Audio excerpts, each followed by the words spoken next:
कुछ दिनों बाद वहाँ 2 छोटे छोटे शौचालय भी बन गए थे। साथ ही शौच करने के पैसे देने पड़ते थे। अजीब बात तो ये थी कि 2 टॉयलेट में से एक टॉयलेट पर लंबी लाइन लगी रहती थी, तो वहीं दूसरी टॉयलेट पर कोई भी नहीं जाता था, क्योंकि वो बेहद ही गंदा था। तभी बबलू नाम का आदमी अपना पेट पकड़कर कहता है, अरे राम, मेरा पेट तो गुब्बारे की तरह फूलता जा रहा है। जल्दी ही टैंकर खाली नहीं किया तो कल रात का आलू पूरी सबके सामने यहीं बाहर आ जाएंगे। ये लाइन तो बहुत लंबी है। अरे चंपा जी, ये दूसरी टॉयलेट में कोई क्यों नहीं जा रहा? मुझे क्या पता क्यों नहीं जा रहे, तुमको जाना है तो तुम जाओ। अरे बबलू भैया, मैं तुझे बताता हूँ, दरअसल ये टॉयलेट बहुत ही गंदा है और वो वाला साफ सुथरा है, इसलिए ज्यादा भीड़ वहीं लगी है। अच्छा, अरे राम, अब मुझसे रुका नहीं जाता। अरे मुझे गंदे वाले टॉयलेट में ही जाना पड़ेगा। अरे तुम दोनों को जो करना है वो करो, लेकिन मेरा सर मत खाओ। हटो यहाँ से, ग्राहक को आने दो। हाँ भाई, लाओ पैसे दो। ये रहे पैसे। वो औरत चंपा को पैसे दे देती है। इतने में बबलू अपना लंगोट और लोटा उठाकर गंदे वाले टॉयलेट में बैठ जाता है। ओहो,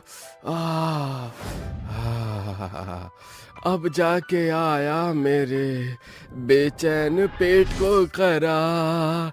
ना ना ना ना ना ना ना ना ना ना ना ना। लेकिन ये टॉयलेट बड़ा ही बास मार रहा है। ऐसा करता हूँ, अपनी नाक बंद कर लेता हूँ। ये बोलकर वो नाक बंद कर लेता है। टॉयलेट में से एक चुड़ैल उसे 3-4 चांटे मारती है। अपने आसपास हैरानी से देखकर वो कहता है, अरे कौन है? अरे कौन मार रहा है? तेरी चाहने वाली हूँ मैं। ये बोलकर चुड़ैल उसे और मारती है। बेचारा बैठे बैठे इतना पिटता है कि उसके गाल लाल हो जाते हैं। तभी वो उस टॉयलेट से भाग कर आ जाता है और घबरा कर कहता है, अरे बाप रे बाप, तुम्हारे टॉयलेट में तो चुड़ैल है। ए चंपा रानी, मैं तुझसे बात कर रहा हूँ, सुन क्यों नहीं रही? अरे क्या सुनूं, तेरे को जाना है तो जा, बोनी का टाइम है। चुड़ैल आए भूत आए, मेरे को क्या। हाँ, ठीक है, तुझे तो देख लूंगा मैं चंपा रानी। अरे पैसे तो दे हल्का होने के। हाँ, लो पैसे। कभी पेट भरने के पैसे देते थे और अब हल्का होने के भी देने पड़ेंगे। चंपा को पैसे देकर बबलू चला जाता है। इस तरह कोई भी इस गंदे टॉयलेट में जाता तो चंपा के ज्यादा पैसे नहीं आते थे, क्योंकि उसका टॉयलेट गंदा था। ऐसे ही उन दोनों टॉयलेट पर बहुत भीड़ रहती थी, लेकिन गंदे वाले टॉयलेट में जो भी जाता वापस आ जाता था। इसलिए सब साफ वाले में अपना पानी लेकर जाया करते थे। शाम को चंपा पैसों का हिसाब कर रही थी। चलो अच्छा है, आज तो अच्छी कमाई हो गई, वरना लोग तो मेरे टॉयलेट में जाया ही नहीं करते थे। सब उस मंजू के टॉयलेट में ही जाया करते थे। पता नहीं उसका टॉयलेट इतना साफ कैसे रहता है। खैर मुझे क्या, घर चलती हूँ। उसकी ये बात सुनकर 2 गुंडे पैसे छीन लेते हैं। तभी वो कहती है, अरे भला ये क्या बात हुई, मेरे पैसे वापस दो तुम दोनों। देखो रामू गगन, बेहतर होगा पैसे लौटा दो, वरना क्या गलती कर दी तुझे छोड़कर? जैसे मंजू को मारा वैसे ही तेरा खेल खत्म करना था। क्या मतलब? मतलब ये कि इस टॉयलेट से अब हम पैसा कमाएंगे, ना कि तू। गलती हो गई मुझसे जो मैंने भोली भाली मंजू को तुमसे मरवा डाला। कितनी अच्छी थी वो, रोज मेरे लिए चाय लाया करती थी। हेरियो चंपा बहन, ये लो तुम्हारे लिए चाय लाई हूँ। शुक्रिया मंजू। अरे मेरे टॉयलेट पर कितनी लाइन लग गई। अरे मेरे टॉयलेट में कोई क्यों नहीं गया, ये और इसके में इतनी लाइन क्यों लगा दी। अरे चंपा बहन, क्या सोच रही हो? कुछ नहीं, बस यही कि सभी गांव वाले तुम्हारे शौचालय में इतना क्यों जाते हैं, मेरे क्यों नहीं? अरे चंपा बहन, मैं तुम्हें चाय देने से पहले भी यहाँ आती हूँ और टॉयलेट साफ कर देती हूँ। अच्छा, तो अब से मैं भी कर दूंगी। हाय, साफ करने में गंदा लगेगा पर कर लूंगी। लोगों का आना भी जरूरी है, वरना मेरा खर्चा कैसे चलेगा। ये सोचकर चंपा अगले दिन से टॉयलेट में सफाई करने लगती है। फिर भी कोई उसके टॉयलेट में नहीं जाता। तभी एक औरत चंपा के टॉयलेट से बाहर आती तो पूछती है, क्या हुआ बहन, तुम इतना मुंह क्यों बना रही हो? टॉयलेट साफ नहीं था क्या? और क्या, कहाँ है साफ? मुझे तो आज भी बेकार लगा, इसलिए शौचालय में शौच करने का मन नहीं करता। ये लो पैसे। पर ये तो कम है, इतने ही रखो। ये बोलकर वो औरत चली जाती है और गुस्से में चंपा रामू और गगन से कहती है, इस मंजू ने मेरी नाक में दम कर दिया है, जाओ तुम दोनों और इसे मार डालो। उसकी बात सुनकर दोनों गुंडे मंजू को मारने जाते हैं। मंजू खुद को बचाने की कोशिश करती है लेकिन दोनों उसे मार देते हैं, जिसके बाद चंपा ही दोनों टॉयलेट के पैसे लेती थी। गलती हो गई सच में मुझसे। कर लिया ना तूने अपनी गलती को याद। चल तू भी उसके पास पहुंच जा अब। ये ले भाई चाकू ले। अरे ये तो चंपा को मारने वाला है, मुझे उसे बचाना होगा, भले ही उसने मेरे साथ ये सब किया हो। चुड़ैल जब तक बचाने जाती इतने में वो दोनों गुंडे चंपा को मार ही डालते हैं, जिसके बाद चंपा भी चुड़ैल बन जाती है और चुड़ैल बनकर वो मंजू से कहती है, मंजू मुझे माफ कर दो, मैंने तुम्हारे साथ बहुत बुरा किया, शायद उसी की सजा मुझे आज मिल गई। मुझे भी माफ कर दो चंपा, मैंने तुम्हें बचाने में देरी कर दी, वरना आज तुम मेरी तरह चुड़ैल नहीं बनती। लेकिन अब जो हो गया सो हो गया, अब हमें अपने गुनाहगारों से बदला लेना, साथ ही इस टॉयलेट को हम इतना साफ कर देंगे कि दोनों टॉयलेट में भरी हुई लाइन भी होगी और किसी से भी पैसे नहीं लेंगे, बिल्कुल फ्री सेवा देंगे। अगले दिन से दोनों चुड़ैलें दोनों टॉयलेट पर कब्जा करके रहती हैं। गांव का एक आदमी पैसे देते हुए कहता है, अरे भाई यहाँ तो चंपा बैठती थी, कहाँ गई? ए अपने काम से काम रख तू, अब से यहाँ पर हमारा कब्जा है, वरना तुझे भी मार डालूंगा। और ये क्या, चल और पैसे निकाल। हाँ जाता हूँ। अरे भैया मैं जरा हल्का होकर आता हूँ। ये बोलकर रामू लंबी लाइन में लोगों को धक्का मारकर उनका बाल्टी का पानी छीनकर अंदर घुस जाता है। अरे ये तो ज्यादा पैसे वसूल रहा है। हाँ, और लोगों को धक्का देकर खुद सबसे पहले चला गया, इसको तो मजा चखाना ही पड़ेगा। ये बोलकर दोनों टॉयलेट में उसे परेशान करती हैं, उसका पानी बिखेर देती हैं, फिर उसे थप्पड़ ही थप्पड़ मारती हैं। तभी वो रो कर कहता है, अरे कौन है? अरे कौन है जो मुझे मार रहा है? हम तेरी मौत हैं, वो तो सिर्फ डेमो था। ये बोलकर वो रामू को मार देती हैं। फिर टॉयलेट में लाश देखकर लोग घबरा जाते हैं और कहते हैं, अरे ये रामू को किसने मार डाला? हाँ किसने मार डाला? हमने मारा है, और अभी तो गगन को भी मारने की बारी है। हाँ छोड़ेंगे नहीं हम इसे। क्यों, ऐसा क्या किया इन्होंने? इसने हमारे साथ धोखा किया है, इसकी यही सजा है। ये बोलकर चुड़ैल गांव के लोगों को अपने बारे में सारी बात बता देती है, जिसके बाद गांव वाले गगन के ऊपर पत्थर फेंकने लगते हैं और फिर मंजू गगन को मार डालती है। गांव वालों, मैंने और चंपा ने अब से आपके लिए टॉयलेट की सेवा चालू कर दी है। आपको इसके पैसे नहीं देने पड़ेंगे, पर आप सबकी जिम्मेदारी है कि टॉयलेट साफ तरीके से यूज करें, ताकि आपके बाद आने वाले इंसान को टॉयलेट गंदा ना मिले। ये बोलकर चुड़ैलें हमेशा हमेशा के लिए चली जाती हैं। चुड़ैल और भूतों का देवता। अरे शमशान घाट के मुर्दों, यहाँ क्या बैठे बैठे खोपड़ियाँ खा रहे हो? अरे इन खोपड़ियों को खाने के बाद भी तुम्हारे अंदर खोपड़ी नहीं आ रही? क्या तुम्हें याद नहीं है, आज हमें देवता को खुश करना है। चलो, सब के सब देवता प्रकट होने वाले हैं। पाताल लोक के सभी भूत और चुड़ैल अपना अपना काम छोड़कर देवता को प्रसन्न करने के लिए ढेर सारा खून और मरे हुए लोगों का मांस और उन्हें पहनाने के लिए हड्डियों की माला उनके पास लेकर जाते हैं और देवता को बुलाने लगते हैं। हैया हु हा हु हैया हु हा हु हैया हु, हमारे देवता प्रकट हो, हमारे देवता प्रकट हो। मेरे शैतानी देवता, हमने तुम्हारे लिए तुम्हारे मनपसंद का जवानी खून और ताजा मांस लाके रखा है। अपना भोजन ग्रहण करें और हमें अपने दर्शन दें। चुड़ैल के इतना कहते ही पाताल लोक के जमीन पर भूकंप आने लगता है, जिसके बाद जमीन के अंदर से एक बहुत ही ताकतवर और शैतानी देवता जमीन को चीरते हुए पाताल लोक में प्रवेश करता है, जिसे देखते ही सभी भूत और चुड़ैल उसके सामने अपना सिर झुका लेते हैं। पाताल लोक के देवता का स्वागत हो, पाताल लोक के देवता का स्वागत हो। देवता तुरंत ही जोर जोर से दहाड़ने लगता है।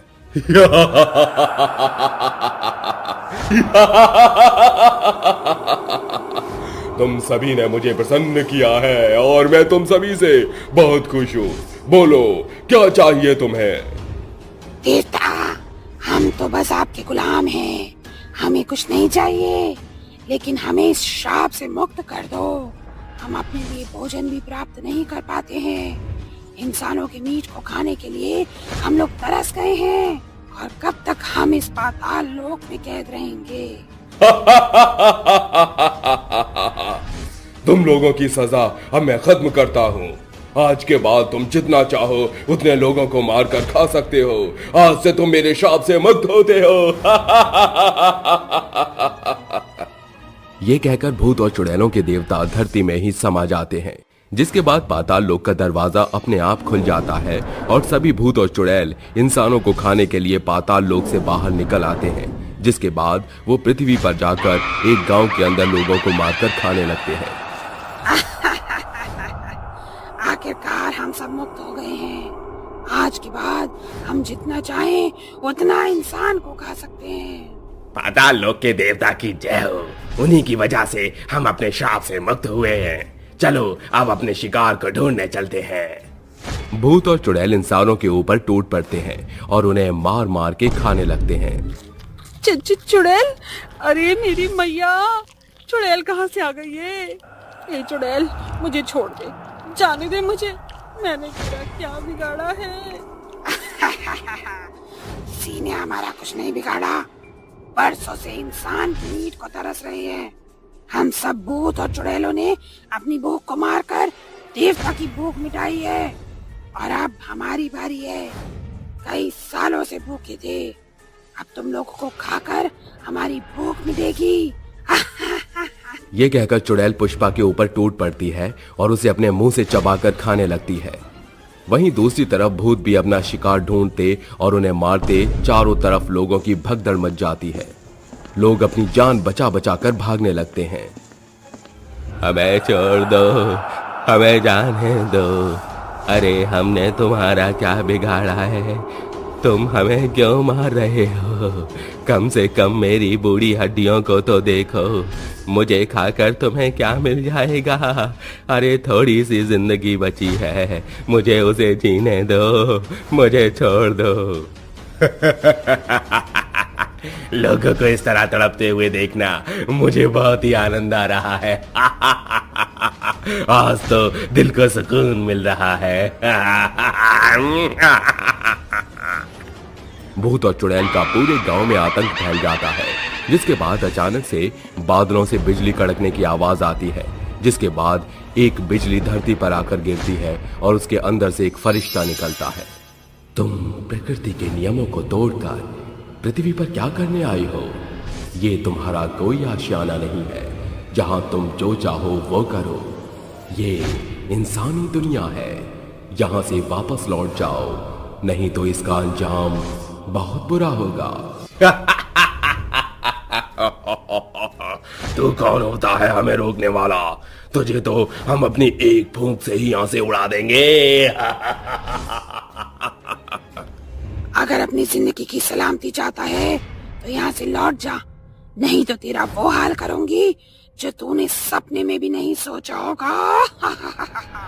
मैं स्वर्ग लोक से यहाँ आया हूँ। मुझे इस इंसानी दुनिया के लोगों ने अपनी मदद के लिए बुलाया है। तुम लोगों ने बहुत बुरा किया है, अब तुम्हें इसका अंजाम भुगतना होगा। ये कहकर फरिश्ता अपनी ताकतों के जरिए सभी भूत और चुड़ैलों के ऊपर वार करता है, जिसके बाद फरिश्ते की ताकत से सभी भूत और चुड़ैल बिजली के करंट से तड़पते हैं। लेकिन वो हार नहीं मानते और सभी भूत और चुड़ैल मिलकर फरिश्ते के ऊपर वार करने लगते हैं, जिसके बाद वो अपनी शक्तियों के द्वारा एक बहुत ही बड़ा आग का गोला फरिश्ते के ऊपर फेंकते हैं। लेकिन फरिश्ता उस आग के गोले को तहस नहस कर देता है। लोगों की दुआएं मेरे साथ हैं, तुम मेरा कुछ नहीं बिगाड़ सकते। अब देखो मैं क्या करता हूँ। फरिश्ता अपनी सारी इच्छा ताकतों को इकट्ठा करता है, जिसके बाद वो उन सभी भूत और चुड़ैलों के ऊपर वार करता है। जिसके बाद सभी भूत और चुड़ैल बहुत ज्यादा कमजोर पड़ जाते हैं और एक तरफ इकट्ठा हो जाते हैं। अगर तुमने अब किसी भी इंसान को तकलीफ देने की कोशिश की तो अच्छा नहीं होगा। लेकिन भूत और चुड़ैल उसी समय अपने देवता को याद करने लगते हैं और जोर जोर से देवता को पुकारते हैं। हा हू हैया हू हा हू हैया हू हा हू हैया हू हा हू हैया हू। शैतानी देवता प्रकट हो, शैतानी देवता प्रकट हो, शैतानी देवता प्रकट हो। तभी अचानक से चारों तरफ आंधी तूफान चलने लगता है, जिसके बाद खून की बारिश होने लगती है और धरती के अंदर से शैतानी देवता धरती को चीरते हुए बाहर निकलते हैं और फरिश्ते से कहते हैं तेरी हिम्मत कैसे हुई मेरे गुलामों को हाथ लगाने की? तूने इन्हें हानि पहुंचाकर बहुत बुरा किया है। अब देख इसका बदला मैं तुझसे कैसे लूंगा। तभी शैतानी देवता फरिश्ते के ऊपर वार करने लगता है, जिसके बाद फरिश्ता धीरे धीरे कमजोर पड़ने लगता है। शैतानी देवता और फरिश्ते की खूब लड़ाई होने लगती है। देखा, मैंने कहा था ना, मैं तुझे नहीं छोड़ूंगा। ये सब मेरे गुलाम हैं। तूने इन्हें हानि पहुंचाकर बहुत बड़ी गलती की है। भगवान, मुझे तुम्हारी मदद की जरूरत है। अगर आज मैं कमजोर पड़ गया तो इस दुनिया पर बुराई की जीत हो जाएगी। फरिश्ते के इतना कहते ही आकाश से दो बिजली निकलती है, एक लाल रंग की और एक नीले रंग की, जिसके बाद वो दोनों बिजली फरिश्ते के अंदर प्रकट होती हैं और फरिश्ता पहले से भी ज्यादा ताकतवर और बहुत ज्यादा विशाल बन जाता है। जिसके बाद फरिश्ता अपनी ताकतों से शैतानी देवता को अपने काबू में करता है। मेरी कई बार समझाने के बाद भी तुम लोगों ने मेरी एक नहीं सुनी। अब देखो तुम्हारा क्या हाल होगा।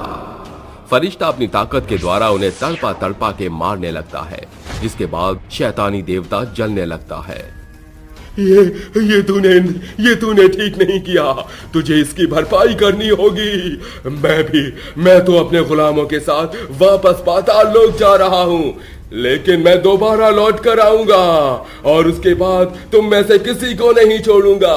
इस पृथ्वी के जितने भी लोग हैं मैं सबका सर्वनाश कर दूंगा। शैतानी देवता धीरे धीरे जलकर राख हो जाता है। वहीं दूसरी तरफ शैतानी देवता के जितने भी भूत और चुड़ैल गुलाम होते हैं वो भी जलकर राख हो जाते हैं, जिसके बाद जितने भी मरे हुए लोग थे वो फिर से जिंदा हो जाते हैं और गांव के ऊपर से भूत का और चुड़ैल का साया हमेशा के लिए चला जाता है। वहीं घायल लोगों को फरिश्ता अपनी शक्तियों के द्वारा ठीक कर देता है। बुराई के साथ इस दुनिया में अच्छाई भी है और आज इस बात को आपने साबित कर दिया। अगर आप आज नहीं होते तो पता नहीं हम लोगों का क्या होता। बुराई पर हमेशा अच्छाई की जीत होती है। तुम लोग अपना ध्यान रखना, मेरे जाने का समय हो गया है। ये कहकर फरिश्ता वहां से गायब हो जाता है। रात का समय था और दो भयानक जुड़वा चुड़ैल बहनें जंगल से गांव की तरफ बढ़ती जा रही थी। उनका शरीर भी एक दूसरे से जुड़ा हुआ था, लेकिन उनके दो सिर और दो हाथ दो पैर थे, यानी दो चुड़ैल और एक शरीर। तभी एक चुड़ैल कहती है, अरे काया, जल्दी चल, तेरी वजह से देर हो जाएगी और हमें अपना शिकार भी नहीं मिलेगा। क्या बात कर रही है तू ही तो धीरे धीरे चल रही है, मैं तो तेज चल रही हूँ। अफ़्फ़ा, तू तो बहुत ही जहर है। अपनी गलती इतनी साफ तरीके से मेरे ऊपर डाल देती है। चुप हो जा, मुझे इंसान की महक आ रही है। तू जानती है ना मेरी नाक कितनी सुपर कूल है, दूर खड़े इंसान को भी बहुत जल्दी महक लेती है। बोल तो तू सही रही है, मुझे भी इंसान के होने की आहट महसूस हो रही है। लगता है हमें हमारे शिकार के लिए ज्यादा मेहनत नहीं करनी पड़ेगी। तभी वे दोनों चुड़ैल आगे की तरफ बढ़ते हुए एक पनघट के पास एक आदमी को नहाते हुए देखती हैं।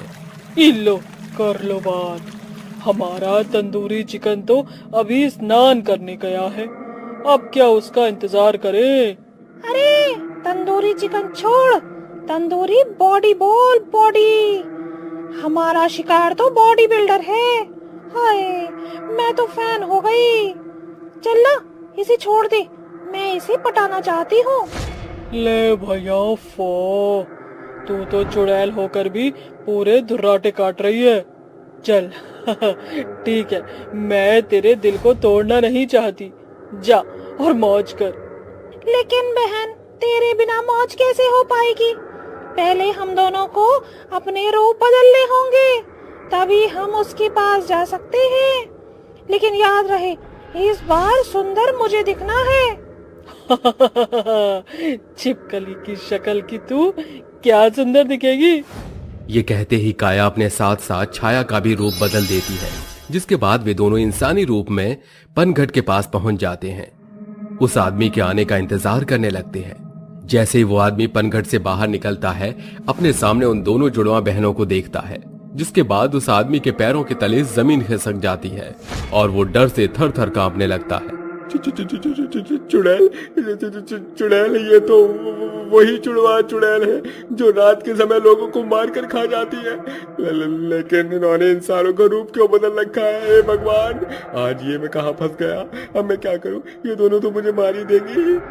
तभी छाया और काया लखन के पास आती हैं, जिसके बाद छाया लखन से कहती है, अरे आप तो बहुत ही स्मार्ट हो, पूरे धर्राटे काट रहे हो।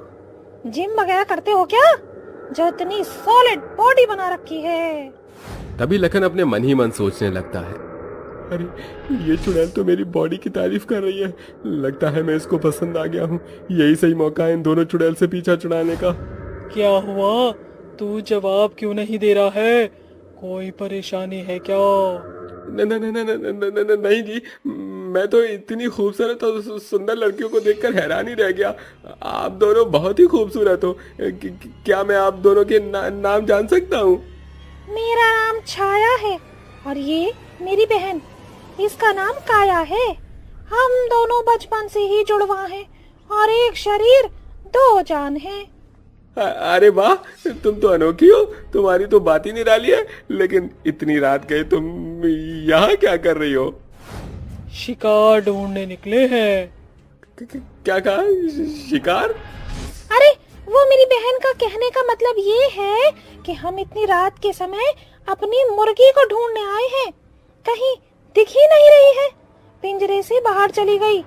जब तक उसे पकड़ नहीं लेते रात भर नींद नहीं आएगी। तो अच्छा, तो ये बात है। क्या मैं तुम्हारी कोई मदद कर सकता हूँ? नहीं नहीं, आपने इतना कहा, हमारे लिए इतना ही काफी है। तभी काया की नजर लखन के पैरों की तरफ पड़ती है। लखन के पैर बहुत ही बुरी तरह कांपने लगते हैं। वहीं उसके माथे पर बहुत ही ज्यादा पसीना भी आया था, जिसे देखकर काया को समझने में देर नहीं लगती कि लखन को उन दोनों चुड़ैलों के बारे में सब पता है। तभी काया अपने असली रूप में आकर लखन से कहती है, तुझे क्या लगा था तू हमसे झूठ बोल लेगा और हम तुझे छोड़ देंगे? गलत सोचता है तू।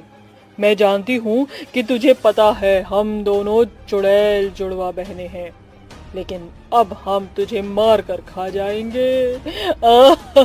काया को अपने असली रूप में आते देख छाया भी अपने असली रूप में आ जाती है, जिसके बाद लखन वहां से भागने की कोशिश करता है, लेकिन तभी काया उसे पकड़ लेती है और उसे मार देती है। उसे मारते हुए देख छाया की आंखों में आंसू आ जाते हैं। तुमने ऐसा क्यों किया? मैं उसे पसंद करने लगी थी। तुमने इस बार भी मेरी नहीं सुनी और अपनी चलाई। तुम बहुत बुरी हो। वो लड़का हमारे बारे में सब कुछ जानता था। अगर मैं उसे नहीं मारती तो वो हमें मार सकता था। तुम एक चुड़ैल बन चुकी हो। अब तुम्हें ये बच्चों की तरह नादानियां करनी छोड़ देनी चाहिए। चलो आओ, अब इसे खाते हैं और यहाँ से चले जाते हैं। नहीं, मैं इस आदमी को नहीं खा सकती। मैं इसे पसंद करने लगी थी, लेकिन तुमने इसे मार दिया। छाया की बात को सुन काया उसकी बात को अनसुना कर देती है और उस आदमी को पूरा खा जाती है, जिसके बाद काया जंगल में एक जानवर का शिकार करती है और छाया को खाने के लिए देती है, जिसके बाद छाया उस जानवर को खा लेती है और फिर वो दोनों चुड़ैलें वहां से गायब हो जाती हैं। अगले दिन जब गांव के सभी लोग उस आदमी का मरा हुआ देखते हैं तो वे आपस में बात करने लगते हैं। अरे देखो जरा, फिर से एक बार इस गांव में किसी की लाश मिली है। अरे कब तक ऐसे ही उन जुड़वा चुड़ैल बहनों के डर से हम लोग इस गांव में जीते रहेंगे? अरे हमें उसे यहाँ से भगा देना चाहिए। अरे भाई राजू, भाई साहब कैसी बात कर रहे हो? उन चुड़ैल को यहाँ से भगाना कोई मामूली बात नहीं है। वो जुड़वा चुड़ैल बहुत ही भयानक है। जितनी शक्ति उनके पास है, हमें भी उतनी शक्ति वाला ही कोई चाहिए। फिर तो शमशान घाट के अघोरी बाबा ही हैं जो चुड़ैल को यहाँ से भगा सकते हैं। उनके जितना शक्तिशाली और कोई नहीं। गांव के सभी लोग ललिता की बात पर सहमत होते हैं, जिसके बाद वो सभी लोग शाम होते होते शमशान घाट तक पहुंच जाते हैं और अघोरी बाबा से मिलकर उन्हें अपनी सभी परेशानियों के बारे में बता, जिसे सुनकर अघोरी बाबा उनकी मदद करने के लिए तैयार हो जाते हैं। चिंता मत करो, मैं उन दोनों को तुम्हारे गांव से जरूर भगाऊंगा। आज की रात उन दोनों की आखिरी रात होगी। रात होते होते अघोरी बाबा गांव वालों के साथ उनके गांव पहुंच जाता है, जिसके बाद वो अपनी तंत्र विद्या से चुड़ैल को अपने पास बुला लेता है। क्यों बुलाया है तूने हमें यहाँ? क्या चाहता है तू हमसे? देख अघोरी, हम दोनों तेरे बस में नहीं आने वाली, इसीलिए सीधी तरह यहाँ से चला जा। तुम दोनों इस गांव में क्या कर रही हो? यहाँ इंसानों का वास है, तुम यहाँ से चली जाओ, वरना मुझे मजबूरन तुम्हें यहाँ से भगाना होगा। अबे अघोरी, तू मेरे सामने टिक भी नहीं पाएगा। अब देख मैं तेरा क्या हाल करती हूँ। तभी काया अपनी शक्तियों से अघोरी के ऊपर वार करने लगती है, जिसके बाद अघोरी घायल हो जाता है, लेकिन वो हार नहीं मानता और अपनी तंत्र विद्या और मंत्रों के उपचार से वो उन चुड़ैलों के ऊपर वार करता है, जिसके बाद वो एक घेरा बनाता है और उसमें खड़ा होकर शिव तांडव करने लगता है। जटाटवी गलज्जल प्रवाह पावित स्थले गले लंब लंबिता भुजंग तुंग मालिका डमट डुमम डुमम डुमम निनाद दवमन रिवम चकार चंड तांडवम तनोतु न शिवा शिवम। शिव तांडव के मंत्र से वो दोनों चुड़ैल कमजोर पड़ जाती हैं और बेहोश होकर वहीं गिर जाती है, जिसके बाद अघोरी बाबा उन दोनों के ऊपर पवित्र गंगा जल छिड़क देता है और वो दोनों जलकर वहीं भस्म हो जाती हैं, जिसके बाद गांव वालों को चुड़ैल से मुक्ति मिल जाती है। भूतिया भूल भुलैया। गाइस, तुम लोगों को कुछ आवाज सुनाई दी? हाँ चिल यार, आई एम जस्ट किडिंग। हमें यहाँ नहीं आना चाहिए था। जस्ट चिल वीडियो अपने आप की तरह ही वेद पुराणों भरी बातें क्यों करता रहता है? रॉकी, हर बात मजाक नहीं होती, समझा? वरना कोई नहीं जानता कि अगले ही पल क्या हो जाए। और क्या, गांव वाले कह रहे थे कि गांव के इस आखिरी कोने में भूल भुलैया है, पर कितनी देर से तो हम यहीं स्टैचू बनकर खड़े, हमें तो कुछ नहीं दिख रहा। भूतिया भूलभुलैया जैसा कुछ होगा तब दिखेगा ना। वो ये कह ही रहे थे कि तभी उस अंधेरे कोने पर एक अजीबो गरीब सा दिखने वाला बड़ा सा दरवाजा प्रकट हो जाता है और दरवाजे से एक अजीबो गरीब डोरबेल बजने लगती है। उसकी आवाज से सभी सम्मोहित होकर दरवाजे के दूसरे पार कदम रख देते हैं और अंदर आते ही उनका सम्मोहन टूट जाता है और वो कहते हैं, ओ गॉड, ये कैसी जगह है? गाइस इधर देखो, यहाँ के सभी दीवारों पर दूर दूर तक इंसानों के खून के छींटे नजर आ रहे हैं। वो दरवाजा कहाँ गया जहाँ से हम सब अंदर आए थे? मैंने तुम सबको चेतावनी दी थी, हम सभी ने यहाँ आकर भारी गलती कर दी। ये भूतिया भूल भुलैया हम सबको कभी बाहर नहीं जाने देगा। वो देखो, उस आखिरी दीवार पर ढेर सारे इंसान और जानवरों की खोपड़ी टंगी हुई है। भूल भुलैया के अंदर का अजीबो गरीब नजारा देखकर सभी दोस्त खौफ से भर चुके थे और अपनी जान बचाने के लिए वो एक साथ काफी देर तक भागते हैं, पर उन्हें कहीं भी दरवाजा या कोई रास्ता नजर नहीं आता। तभी एक कटा हुआ पैर उन्हें अपनी तरफ बढ़ता हुआ दिखाई देता है, जिसके चलने की आहट से भूतिया भूल भुलैया की दीवारें जोर जोर से हिलने लगती हैं और वो कहते हैं, यार ये क्या है? इतना बड़ा कटा हुआ पैर किस दानव का है? यार उस कटे पैर से खून भी निकल रहा है, फिर वो चल कैसे रहा है? उस कटे पैर को निहारना छोड़ो और भागो, वरना वो हमें कुचल देगा। इससे पहले कि वो सभी वहां से भाग पाते, कटा हुआ पैर उनके एकदम पास आकर जमीन पर जोर से पैर मारता है, जिसके कारण सभी दोस्त भूतिया भूल भुलैया में अलग अलग बिछड़ जाते हैं और एक दूसरे को ढूंढने लगते हैं। तभी रॉकी कहता है, शिट मैन, अब इस भूल भुलैया से बाहर कैसे निकलूं? रॉकी बाहर निकलने की तरकीब सोचने लगता है। तभी एक सरकटा भूत, जिसकी आंखें एकदम लाल थीं और उसके दांत एकदम जानवरों की तरह लंबे और पैने थे और उसकी सूरत एकदम बिगड़ी हुई थी, हवा में उड़ते हुए बोल पड़ता है, अब तुम कभी इस भूतिया भूल भुलैया से बचकर बाहर नहीं जा सकते।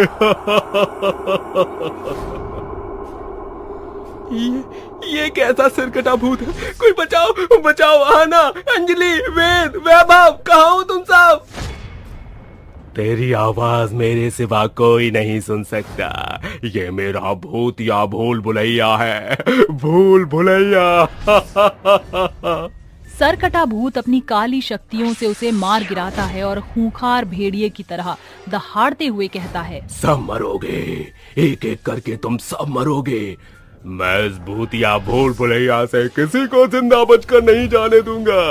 रॉकी के मरने के बाद दो कटे हुए हाथ वैभव के पास आते हैं, जो कहता है, राकेश, अंजलि, आहाना, वेद, कहाँ हो तुम सब? वैभव आवाज लगा ही रहा था, तभी एक भयानक आवाज उसके चारों ओर गूंजते हुए कहता है, गला फाड़ने का कोई फायदा नहीं, मुझे भी मरकर इसी भूतिया भूल भुलैया की दीवारों की शोभा को बढ़ाना होगा। ये आवाज कैसी है? कहाँ फंस गया? मौत के भूतिया भूल भुलैया में। वैभव डर के मारे थरथराने लगता है कि अचानक उसके पीछे से कटे हुए दो खूनी हाथ उस पर वार करते हुए उसके गले को बुरी तरह से दबाकर उसे मौत के घाट उतार देते हैं। फिर कटा हुआ हाथ उसकी खोपड़ी को धड़ से अलग करते हुए उखाड़कर भूल भुलैया के खूनी दीवार पर टांग देता है। फिर वही गूंजती हुई आवाज अंजलि के पास पहुंचती है और कहती है, अब तेरी बारी है। कौन है ये? भूतिया भूल भुलैया में भूत के अलावा और कौन होगा? डर के मारे कपकपा रही अंजलि आवाज सुनकर जैसे ही पीछे देखती है तो उसे वही कटा हुआ भूतिया पैर अपनी तरफ बढ़ते ही दिखाई देता है और वह पैर उसे बुरी तरह से कुचलकर वहीं छोड़ देता है और ऐसे ही वो उस आहाना को भी मार देता है। भूतिया भूल भुलैया का भूत सभी को बुरी मौत देता है और अब सिर्फ एक वेद को छोड़कर और कोई नहीं बचा था। तभी कटे सर का भूत वेद के पास पहुंचकर कहता है, इधर उधर नजर घुमाने का कोई फायदा नहीं है। अब मैं तुझे तेरे बाकी साथियों की तरह ही इस भूतिया भूल भुलैया में दफन कर दूंगा। क्या तुमने मेरे सभी दोस्तों को मार दिया? तुम ऐसा क्यों कर रहे हो? तुम्हारा ये अजीबोगरीब कटा सर हुआ और पैर, ये सब क्या है? क्या हुआ था तुम्हारे साथ? बताओ बताओ। पहली बार किसी ने मेरा हाल पूछा है। मेरी इस हालत का जिम्मेदार ये भूल भुलैया ही है। रवि, रमन और विशाल नाम के 3 दोस्त प्रतापपुर गांव में रहते थे। एक दिन तीनों दोस्त बातें करते हुए कहते हैं, यारो, मैंने पैसे कमाने का एक शानदार तरकीब सोची है। वो क्या है? मैंने सोचा क्यों ना हम इस गांव के खाली मैदान पर एक रोमांचक भूल भुलैया बनाए। हमारे गांव में बच्चे भी बहुत हैं, उनके परिवार में उनके साथ भूल भुलैया में जरूर घूमेंगे और हम भूल भुलैया के सैर के लिए टिकट बेचकर उनको भूल भुलैया की सैर करने देंगे। इससे गांव के लोगों में खुशियां भी आएंगी और हम पैसे भी कमाएंगे। तरकीब तो अच्छी है, पर हमारे पास शानदार से भूल भुलैया बनाने के लिए पैसे भी तो होने चाहिए। उसकी चिंता तुम मत करो, मेरे पास कुछ पैसे हैं, हम उससे भूल भुलैया को बना सकते हैं। तीनों कड़ी मेहनत करके भूल भुलैया का नक्शा तैयार करते हुए भूल भुलैया का निर्माण करते हैं। प्रतापपुर गांव के साथ बाकी आसपास के गांव वालों का भी आकर्षण भूल भुलैया के प्रति बढ़ने लगता है और अब उसकी टिकट भी महंगी बिकने लगती है, जिसका ज्यादा मुनाफा रवि को होता है। ये देख उसके दोनों दोस्त जलते हुए कहते हैं, विशाल, इस भूल भुलैया को बनाने में हमने भी बराबरी की मेहनत की है, पर आधे से ज्यादा पैसे ये रवि ऐंठता है। मुझे तो उस पर ज्वालामुखी जैसा फूटने वाला गुस्सा आ रहा है। मन तो कर रहा है उसके शरीर के टुकड़े टुकड़े करके इसी भूल भुलैया में चारों तरफ गाड़ दूं। शुभ काम में देरी क्यों? आज रात हम उसे भूल भुलैया में ले चलेंगे और वहीं उसके टुकड़े टुकड़े करके उसका काम तमाम कर देंगे। रात होने पर वो दोनों रवि को लेकर उस भूल भुलैया में ले आते हैं और रमन उसकी गर्दन को कुल्हाड़ी से काट कर अलग कर देता है और रवि कटी गर्दन में तड़पते हुए कहता है, मेरे अपने दोस्तों ने मुझे धोखा दिया है। मैं तुमसे बदला लूंगा। हम तुझे इस लायक नहीं छोड़ेंगे। तेरे शरीर के टुकड़े टुकड़े करके इसे भूल भुलैया में अलग अलग गाड़ देंगे और तू भटकता रहेगा। रवि तड़प कर मर जाता है, जिसके बाद वो दोनों उसके मृत शरीर के अलग अलग टुकड़े करके उसे भूल भुलैया में गाड़ देते हैं। मेरे अपने दोस्तों ने मुझे धोखा दिया और गद्दारी की। सैकड़ों सालों से मैं इस भूल भुलैया में कैद होकर तड़प रहा हूँ, पर तुम्हें इस भूल भुलैया से मुक्ति दिलाने का कोई तो रास्ता होगा। रास्ता है। इस भूल भुलैया के अंदर मेरे शरीर के अंग गड़े हुए हैं। अगर मेरा शरीर पूरा हो जाएगा तो मुझे मुक्ति मिल जाएगी। मैं उसे खोजूंगा। वेद भूत के दिए कुदाल से भूतिया भूल भुलैया के मिट्टी को खोदने लगता है और भूत के सारे अंगों को खोज निकालता है और उन्हें एक एक करके जोड़कर अपना शरीर पूरा कर लेता है और कहता है, तुमने मुझे मुक्ति दिलाई, तुम्हारा बहुत बहुत शुक्रिया। आज तुम्हारे कारण मुझे इस भूतिया भूल भुलैया से छुटकारा मिल गया।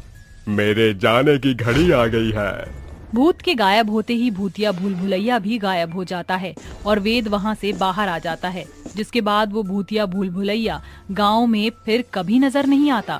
एक बहू की बंदूक वाली 5 चुड़ैल सासू माँ। बंदूक चालेगी मारी बंदूक चालेगी, बंदूक चालेगी थारी बंदूक चालेगी। जब देखो ससुरी हरियाणवी बकैती बकत रहता है। तेरे खाज के जीभ देख मारे धौरे किलसती रहवे से। Come on ladies, don't fighting. आरा जब देखो मगजमारी करती रहती है। ये मंद बुद्धि चुड़ैलों की भिड़ंत ऐसे ही नहीं रुकेगी। लगता है मुझे ब्रिगेडियर बनना पड़ेगा। अरे ब्रिगेडियर डियर कौने का नाम है? जीभ मुंह खोलेगी उल्टा ही बोलेगी। अरे समझाओ कोई इस बॉडम चुड़ैल ने। 5 चुड़ैल जिनकी आंखों का रंग एकदम गहरा लाल, बिखरे बाल, लंबे काले नाखून, खूंखार स्वरूप था, वो आधी रात एक सैकड़ों साल पुराने पोखर के इर्द गिर्द खड़ी बातें कर रही थी। बहुत वक्त से हम चुड़ैलों ने राइफल नहीं चलाया, आज बंदूक में दर्शन कर ही लिया जाए। चुड़ैल एक साथ एक महल पर धावा बोलकर अंदर घुसकर कहती है, आई फील इट की सारी गणस इसी के अंदर है। आए फुलबा, तने ताका झाकी करन की बहुत शौक से ना, चाल संदूक से मारी बंदूक निकाल। चुड़ैल अपनी आंखों की आग से संदूक पर लटके ताले को तोड़कर बंदूक निकालकर कहती है, अरे दादा ई का है, हम सबन की बंदूक संदूक में पड़ी थी। चलो एक बार निशाना साध कर देखते हैं। 5 चुड़ैल के बंदूक की शोरगुल पूरे महल में गूंज जाती है कि नीम की आंखें खोलकर कहती है, वैभव उठो। इतनी रात को कौन युद्ध लड़ रहा है? तुमने वो आवाज सुनी? ऐसा लगा जैसे हॉल में कोई बंदूक चली। ये सुनकर वैभव फुर्ती से उठ खड़ा होता है और डर कर बड़ी बड़ी आंखें करते हुए कहता है, कहीं वो लौट तो नहीं आई? सभी हॉल में एकत्र होते हैं और 5 चुड़ैल के हाथ में बंदूक देखकर कहते हैं, या भुंडी शकल आली पेड़ तो लौट आई। अरे गजेंद्र जी, इतनी आसानी से तुमको कैसे छोड़ दें? लीलियो नाम से मारा, मने रिस ना दिला गजेंद्र चौधरी, वरना हमारी बंदूक चाल जागी। अरे पिताजी क्यों पंगे मोल ले रहे हो? यो की से अकल आली बात आज तने जता दिया वैभव की तुम्हारा छोरा से। Let's have fun ladies. दूर काहे खड़ी हो बहुरानी, भले ही हम चुड़ैल सास के पांव उल्टे हैं पर आशीर्वाद लेना तो पड़ेगा। बिना खाली पीली की मगजमारी किए सास के पैर छू लो, वरना हमारी बंदूक चल जाएगी। न न न न न सासू माँ, गोली मत चलाना वरना मेरा भेजा उड़ जाएगा। नीम की 5 सास के पैर छूकर कहती है, और कोई हुक्म? चाल बहुरानी, अब नाच का कार्यक्रम हो जाए। सासू माँ, मुझे नाचना नहीं आता। अरे ओ खड़ी बोल वाली सौतन बहुरिया, सफेद झूठ बोला था। ओ बूंदी चुड़ैल लीला नाम से मारा। अरे लीला हो चाहे पतीला, का फर्क पड़ता है, हो तो तुम एक चुड़ैल है। थारे भेजे में बात घुसी को ना नाच का कार्यक्रम शुरू करना ते, फिर मारी बंदूक चलेगी। थारे बिंद की खोपड़ी खोलते देर ना होवेगी। नाचती हूँ। अरे ओ ब्रिटिश के खानदान की चुड़ैल, जरा अपने अंग्रेजी जुबान से कोनो हिंदी गाना गुनगुना दो। ओके गाइस, जब तक है जान जाने जहां बहू नाचेगी। 5 चुड़ैल अपने ही बेटे के सिर पर बंदूक तानकर उन्हें पूरी रात खौफ में डरा धमकाकर परेशान करती हैं और नीम की पसीनों से सराबोर होकर चक्कर खाकर जमीन पर गिर पड़ती है, जिसे देख सरिता चुड़ैल कहती है, क्या हुआ बहुरानी, सर घूम रहा है? अब देखो हमारा घूमेगा। फिर चुड़ैल जोर शोर से अपनी मुंडी घुमाने लगती है जिसे देख तीनों डर के मारे बेहोश हो जाते हैं और सवेरा होते ही पांचों चुड़ैल गायब हो जाती हैं और तीनों की आंख खुलने पर वो चारों तरफ नजरें दौड़ाकर कहते हैं, ये पांचों चुड़ैल सासू माँ कहाँ लापता हो गई? कहीं कल रात हम सपना तो नहीं देख रहे थे? कल के हादसे को सपना भोजन की भूल न करना छोड़े। घर के बिगड़े नक्शे देख। ये बात तो एकदम साफ है कि थारी पांचों अम्मा भुंडी शक्ल वाली चुड़ैल बनकर फिरते लौट आई से। पांचों चुड़ैल के खौफ ने उन्हें अंदर तक जकड़ लिया था। वो तीनों काफी डरे सहमे थे कि फिर से रात होते ही एक बार फिर वो चुड़ैल प्रकट होकर कहती है, स्वागत नहीं करोगे हमारा? जिंदा रहकर क्या कम दहशत मचाई थी तुम पांचों लुगाइयों ने, जो चुड़ैल बनकर भी पीछा छोड़ने का नाम नहीं ले रही। ये सुन पांचों चुड़ैल गुस्से में बौखलाकर गजेंद्र को झूमर पर टांग देती हैं और बंदूक तान कर कहती हैं, गजेंद्र चौधरी, हमसे मगजमारी के लिए अब तेरे को गोली खानी पड़ेगी। अरे कैसी लुगाइया हो तुम, पति तो परमेश्वर हो वैसे। आज हम इस पति की हलक से जान निकाल देंगे। गुस्से में आकर लीला चुड़ैल गजेंद्र की टांग पर गोली चला देती है और वो करहाता हुआ जमीन पर आ गिरता है। आवर डियरेस्ट हस्बैंड, हम पहले चुड़ैल हैं, बाद में आपकी धर्मपत्नी। बहुत दिनों से हमने किसी का खून नहीं पिया। अरे वैसे भी गजेंद्र जी तो कहते ही थे कि हमने इनका खून पी रखा है, तो चलो आज सच में चक्कर देखते हैं। पांचों चुड़ैल गजेंद्र के घायल पांव से टपक रहे खून को चाट कर कहती हैं, ओए होए पतिदेव, थारा खून तो घनो चोखो था। सही कहा, इतना गर्मा गर्म और मीठा खून और कहीं नहीं। चलो इका चीड़ फाड़ कर खून पिया था। अरे नहीं नहीं सासू माँ, ससुर जी को मत निपटाए। इस तरह वो पांचों चुड़ैल हर रात उनको बंदूक की नोक पर डराया धमकाया करती थी। ऐसा कब तक चलेगा? हमें कुछ तो करना होगा। उन पांच के पास बंदूक है और हम निहत्थे हैं, हम उनका सामना नहीं कर सकते। सारी मेरी ही गलती है, काश मैंने वो भूल न की होती। हरियाणा के जिला झज्जर में रहने वाले गजेंद्र चौधरी की 5 पत्नियां थीं। गजेंद्र चौधरी ने अपनी 5 पत्नियों को तोहफे में बंदूक देते हुए कहा था, गजेंद्र चौधरी की लुगाइयों के हाथ में चूड़ियों से ज्यादा बंदूक शोभा देवे से। गजेंद्र चौधरी का इकलौता बेटा था वैभव, जो नीमकी से शादी करके घर आता है। ये किसकी डिक्री उठा लाया? थारी भली होवे, बिना अपनी मासा की लुगाई ढूंढ लाया। आज इस बंदूक से तुमको छल्ली कर दूंगी। ये कैसी गुंडागर्दी है? कौन है ये? हम तुम्हारे इकलौते पति की 5 माँ हैं। यो के कांड करन जा रही थी तुम? या बंदूक किसी का खून बहाने के खातिर थारे हाथ में न थमाया? ये बिंदनी है हमारे खानदान की। लेकिन अरे खामोश, अब बंदूक से निकली गोली और गजेंद्र चौधरी की बोली वापस नहीं आती। आज से यो मारी और थारी बहू से इसकी बेइज्जती मारी बेइज्जती के बराबर होगी। वो सभी एक साथ रहने लगते हैं, पर निमकी की 5 सास कभी उसके सिर पर सेब रखकर निशाना साधती तो कभी बंदूक की नोक पर उसे नचाया धमकाया करती। ये बात गजेंद्र को पता चलते ही वो बौखलाकर दीवार पर टंगी बंदूक उठाकर उन 5 को एक साथ छलनी कर दिया और खून से लथपथ उनकी बंदूक छीनकर संदूक में जब्त कर देता है। अगर उस दिन मैंने अपना बंदूक ना उठाया होता तो आज ये चुड़ैल बनकर दहशत न मचाती। माँ के चुड़ैल से कैसे काबू पा सकते हैं? जैसी राजा की जान तोते में थी, वैसे ही 5 सासू माँ की जान उनके बंदूकों में बसती है। अगर किसी तरह हम उस बंदूक को ही जला दे तो सासू माँ की चुड़ैल से छुटकारा मिल सकता है।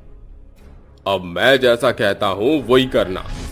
जब रात में 5 चुड़ैल अपनी बंदूक के साथ घर में प्रकट होती हैं तो गजेंद्र कहता है, ओ मेरी चुड़ैल पत्नियों, देखो ना तुम सभी के बंदूक में कैसे जंग लग गया है और गंदा भी हो गया है। दो सासू माँ, मैं फटाफट आपकी बंदूकों को चमका देती हूँ। 5 मंदबुद्धि चुड़ैल जैसे ही उसे बंदूक देती है, नीमकी दौड़कर उसे आग में डाल देती है और चुड़ैल जलकर कहती है, तुमने मारे गेल्या धोखा किया। हम तो डूबेंगे सनम, पर बचोगे तुम भी नहीं। अभी तो तुमको हमसे छुटकारा मिल जाएगा बहू रानी, लेकिन हम फिर लौटेंगे अपने राइफल के साथ। 5 चुड़ैल गजेंद्र को भी आग में खींच लेती हैं और जैसे ही बंदूक जलकर खाक होती है, सभी चुड़ैल गजेंद्र को लेकर गायब हो जाती हैं।